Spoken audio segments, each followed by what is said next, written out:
Hello. It's Friday, the 1st of January. Can't imagine how many of you are actually going to do a workout today, but I am, so, because I probably didn't even drink last night. I'm doing this from the past in case you're thinking that was a really weird opening. This is not the 1st of January. This is like the, I don't know, 29th of December, so as. Anyway, it's all very confusing, especially if you were drinking last night. This probably just got very confusing indeed.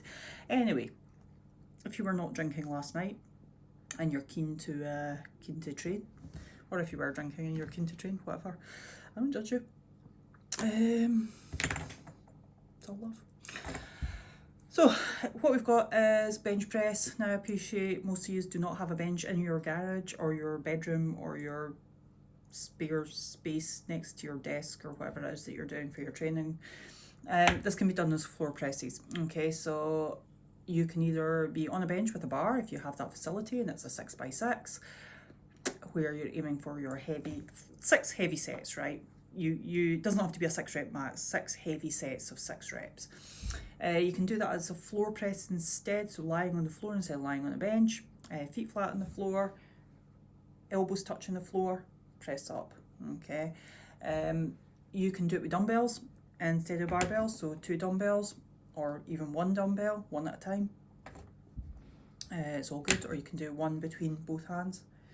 If you don't have any weight of any particular heftiness, then what I'd suggest that you do instead is do 6 reps of max reps. Now, don't go crazy if like max reps is like 50, that's so not a good idea. I'd tap out at 20, and you'll probably find over the 6 reps you're not going to keep hitting those 20 reps, especially if you shorten your rest period down. If you're going for weight, I would say keep the rest period like a couple of minutes between sets. If you're going for max reps, you could shorten that rest period down and it'll ramp up more so. But still, don't go over 20 reps, right? Or try and improvise and create something that's a bit heavier. So get a backpack or something and load it full of like whatever you can find. Sugar, rice I found was quite good, bags of rice. I don't know how many bags of rice you've got. Rocks.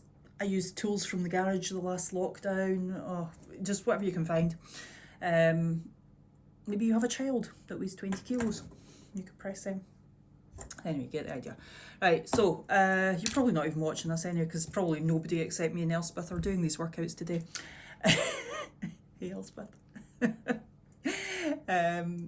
So the EMOM, the Metcon is, you'd think I've been drinking, God, what's going on? I'll try harder. The EMOM, the Metcon, help. The Metcon is 5 rounds of an EMOM, see where the problem was, where you're going to do a minute of overhead squats, a minute of Russian swings, a minute of box jumps, and a minute of pike sit-ups, and then a minute's rest. Count all your reps and do that 5 times. So your score for each round is your total number of reps for that round. The overhead squats could be done with a broomstick, they could be done with like the rest of last night's bottle of vodka, anything you want. So it can be done in one hand if you don't have like a bar or a stick that you can hold. It can be done in 2 hands if you don't have a bar or stick, whatever. Right, good idea. Right, so a minute of overhead squats, a minute of Russian swings, that's ones that just go straight to here, a minute of box jumps. If you don't have box, like, don't worry, you can do jump overs, just jump over something, anything, doesn't matter, could be low, could be high, as long as you're jumping. So you could jump over something, or you could do broad jumps, so 2-footed jump forward, turn around, 2-footed jump forward, 2-footed. And pike sit-ups. If you can't do pike sit-ups, sub them for V-tucks or leg raises, and enjoy 2021. A little bird tells me it's going to be a better year.